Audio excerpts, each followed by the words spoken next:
Hello दोस्तों, जय माता दी, राधे राधे। तो मैं पहुंच गई हूँ वैष्णो देवी और इससे पहले एक वीडियो मैंने डाला है जिसमें सारी चीज़ बताई हुई है। तो आप लोग इस वीडियो को देख लेना तो आपको पता चल जाएगा। और यही है दर्शनी द्वारी जहाँ से यात्रा शुरू होती है और उसके बाद लाइन लगाए जाते हैं, जेंट्स का अलग और महिलाओं के लिए अलग। और यहाँ से आपके सामान की चेकिंग होती है और फिर उसके बाद आप यहाँ पे आ जाते हो और यहाँ से यात्रा। अब यहाँ पे आपको घोड़े खच्चर वगैरह सब मिल जाएंगे। जो लोग बूढ़े हैं या जो लोग ज़्यादा नहीं चल पाते हैं उन सब के लिए भी घोड़े खच्चर की सुविधा है। और यहाँ पे डोली भी जाती है जिसका दाम मैं बता दूँ तो कम से कम 5 से 10 हज़ार रुपया है और घोड़े खच्चर का 25 से 3 हज़ार रुपया है। और यहाँ पे अब आगे बढ़ते बढ़ते ये देख रहे हो ये ढोलक उलक भी बजाते हैं।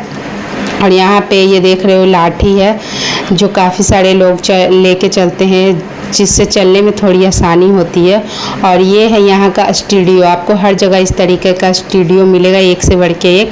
यहाँ पे आप फ़ोटो खिंचवा सकते हो, कश्मीरी ड्रेस पहन के भी खिंचवा सकते हो। और अब हम पहुँच गए हैं बाणगंगा। तो बाणगंगा और इसे बाल गंगा भी कहा जाता है। बाल गंगा इसलिए कहा जाता है क्योंकि माता रानी ने यहाँ पे बाल धोए थे। और बाणगंगा इसलिए कहा जाता है क्योंकि माता रानी ने बाण चलाया था और हनुमान जी का प्यास बुझाया था, इसलिए इसे बाणगंगा कहते, क्योंकि उनको प्यास लगी थी इसलिए माता रानी ने बाण चलाया था। और यहाँ पे आप मंदिर में दर्शन कर लीजिए। और यहाँ पे चढ़ाई काफ़ी ऊंची है, उतरते टाइम उतना नहीं लगेगा लेकिन चढ़ते टाइम आपको बहुत ज़्यादा लगेगा।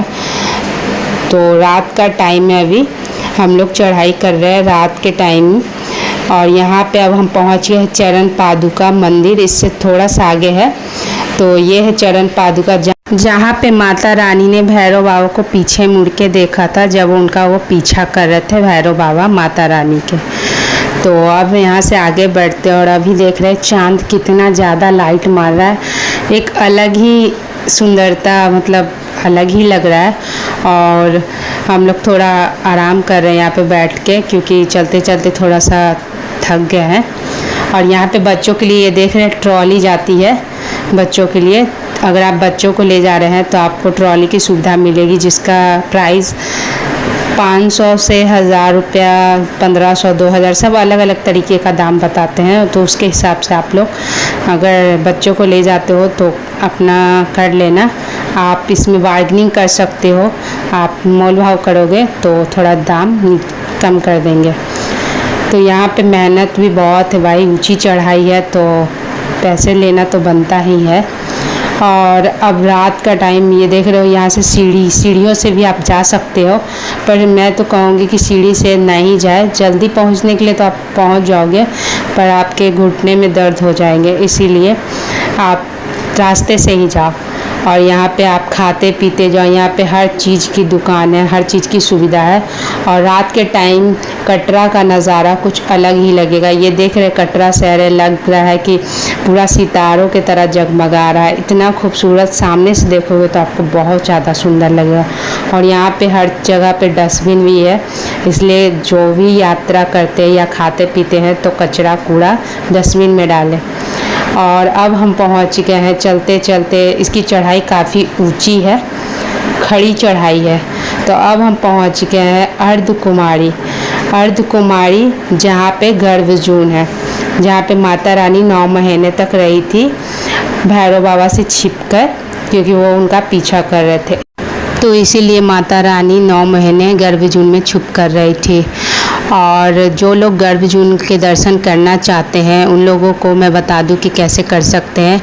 यहाँ पे काउंटर है जहाँ पे टिकट कटता है, कूपन मिलता है और इस पर नंबर लिखा रहता है। जब आपका नंबर आ जाएगा तब आप गर्भजून में दर्शन कर सकते हो।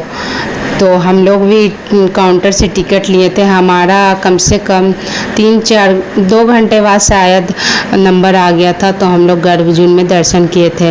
और कहा यह भी जाता है कि गर्भजून में एक बार ही दर्शन करना चाहिए, चाहे आप लाइफ में कभी भी किए हों, एक बार ही करना चाहिए। तो मैं पहले भी बहुत बार वैष्णो देवी गई हूँ लेकिन मुझे याद नहीं कि मैंने दर्शन किए हैं कि नहीं, इसलिए इस बार मैं दर्शन की थी। तो यहीं पे आप देख रहे हैं यहीं पे टिकट काउंटर है, ऊपर सीढ़ियों से जाएंगे तो आपको टिकट काउंटर मिल जाएगा, वहाँ से आप टिकट कटवा सकते हो। और यहाँ पे जब मौसम बदलता है तो ठंड भी बढ़ जाती है, तो आप कंबल भी ले सकते हो। अगर आप एक कंबल लेते हो तो आपके 100 रुपये लगेंगे, और फिर उसके बाद जब कंबल वापस करोगे तो 100 रुपये आपको वापस कर देंगे। एक तरह से फ्री है, लेकिन जब आप कंबल लोगे उस समय आपसे पैसे लेंगे। जैसे 5 कंबल लोगे तो 500 रुपये लेंगे, उसके बाद आपको जब लौटाओगे तो 500 रुपये आपको वापस कर दिया जाएगा। और ये जो देख रहे हो ये है नया रास्ता, जहाँ पे लिखा हुआ है भवन का रास्ता, तो यही है नया रास्ता। और मैं आपको पुराना रास्ता दिखाती हूँ, जहाँ पे मैंने जूम किया है। ये है पुराना रास्ता, जहाँ से खड़ी चढ़ाई है और टाइम भी ज़्यादा लगता है। और अब सुबह हो चुकी है और सुबह का नज़ारा आप लोग देख लीजिए, काफ़ी ज़्यादा खूबसूरत है। और क्योंकि नया रास्ता बंद है लैंडस्लाइड के वजह से। और अब हम पहुंच गए हैं माता रानी के दरबार। तो बोलिए जयकारा शेरा वालिदा बोल सच्चे दरबार की जय, और जय माता दी। और यहाँ बिना माता के बुलाए कोई भी नहीं आ सकता, जिनको माता बुलाती है वही यहाँ आता है। तो और अगर आप लोग अकेले आ रहे हो तो सोच रहे हो सामान कहाँ रखो, तो यही है आसमानी कलर का बना हुआ ये लॉकर है, जहाँ पे आप सामान रख सकते हो। तो आप लोग भी माता रानी के दर्शन कर लीजिए। और एक बात मैं आपको बता देती हूँ, आप लोग ठंड वाला कपड़ा ज़रूर लाना, क्योंकि यहाँ का मौसम अचानक से बदलते रहता है। और यहाँ पे आप अगर लिफ्ट से जाते हो यानी रोपवे से जाते हो तो रोपवे का दाम एक आदमी का 100 रुपया है। अगर आप चाहो कि एक तरफ से मैं जाऊँ तो 50 रुपया दूँ, तो ऐसा नहीं होता है, आपको दोनों तरफ का ही कटवाना पड़ेगा टिकट।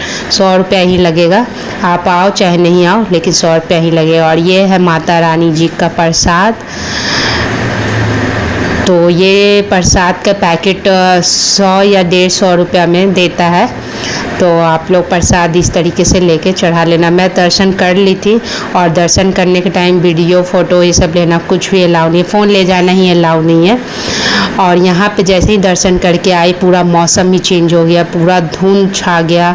और कुछ देर के बाद तो बारिश शुरू हो गई, कम से कम लगातार 2 घंटा कुछ ज़्यादा ही बारिश हुई, इतना बारिश और रोपवे भी बंद हो गया था।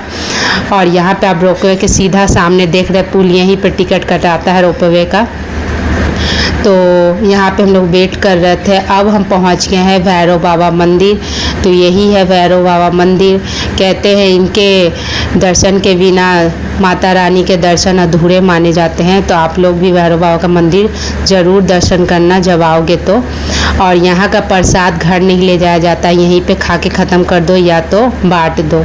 और जैसे ही मैं दर्शन करके नीचे आई तो यहाँ पे पेड़ के पास जंगल में भी देखा कि एक हिरन चल रही थी, और हमारा अच्छे से दर्शन हो गया है। और ये है कटरा बस स्टैंड, जहाँ से जम्मू की गाड़ियाँ जाती है और अमृतसर की जाती है, हर जगह की गाड़ियाँ यहाँ से जाती है। तो अब हम लोग पहुँच चुके हैं नीचे, मतलब दर्शन करके। और अब यहाँ से हम जाएंगे जम्मू, और आगे जम्मू में मैं दिखाऊंगी कि क्या क्या है नहीं है। तो आप लोग भी एक बार बोल दीजिए जय माता दी। ये वीडियो अच्छा लगा तो लाइक सब्सक्राइब कीजिए दोस्तों।